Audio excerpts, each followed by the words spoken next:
తెలంగాణ రజక సంఘం జిల్లా అధ్యక్షులు నామాల నగేష్ అధ్యక్షతన సంగారెడ్డి పట్టణ కేంద్రంలో నిర్వహించిన రజక సంఘం సమావేశానికి జిల్లా ముఖ్య నాయకులు హాజరయ్యారు. ఈ సమావేశంలో చట్టసభల్లో బీసీలకు 50% రిజర్వేషన్లు ఇవ్వాలని, వచ్చే పార్లమెంట్ ఎన్నికల్లో అన్ని పార్టీలు బీసీలకు 9 ఎంపీ సీట్లు ఇవ్వాలని డిమాండ్ చేశారు. ఈ సందర్భంగా జిల్లా అధ్యక్షులు నామాల నాగేష్ మాట్లాడుతూ మెదక్ లోక్సభ అభ్యర్థిగా బీఆర్ఎస్ సీనియర్ నాయకులు బీసీ సంక్షేమ సంఘం జాతీయ ప్రధాన కార్యదర్శి బీరయ్య యాదవ్కు కేటాయించాలని కోరారు. రజక సంఘం బీరయ్య యాదవ్కు సంపూర్ణ మద్దతు తెలియజేస్తుందని ఈ సందర్భంగా తెలిపారు. ఈ కార్యక్రమంలో జిల్లా అడ్వైజర్ పట్లూరి నర్సింలు, అందిపురం రాజు, సాయి, దేవా, శ్రీనివాస్, రాములు, మంగమ్మ, బుచ్చమ్మ, అంతమ్మ తదితరులు పాల్గొన్నారు. సీనియర్ నాయకులు ఉన్నారు. మరి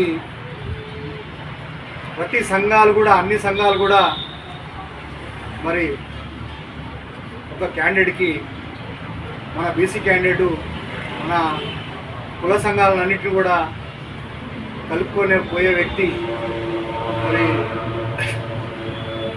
సీనియర్ నాయకుడు, మంచి ఉద్యమకారుడు, మరి బీసీ సంఘంలో జాతీయ ప్రధాన కార్యదర్శిగా పనిచేస్తున్నాడు. మరి మా వీరయ్య యాదవ్ గారికి మెదక్ ఎంపీ టికెట్ కేటాయించాలని చెప్పేసి టీఆర్ఎస్ పార్టీని అధినేత కేసీఆర్ గారిని, అలాగే హరీష్ రావు గారిని, కేటీఆర్ గారిని, మరి ఇక్కడ ఉన్న మన ఎమ్మెల్యే చింతా ప్రభాకర్ గారిని, వీరందరినీ కూడా నేను రిక్వెస్ట్ చేస్తున్నా.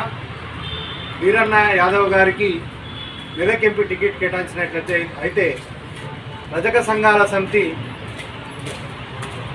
అన్ని విధాల సపోర్ట్ చేస్తుందని చెప్పేసి తెలియజేసుకుంటూ ఈ అవకాశం ఇచ్చిన మా మిత్రులందరికీ ధన్యవాదాలు తెలియజేసుకుంటూ సెలవు తీసుకుంటాం. Thanks for watching NV News. Please like, share, and don't forget to comment.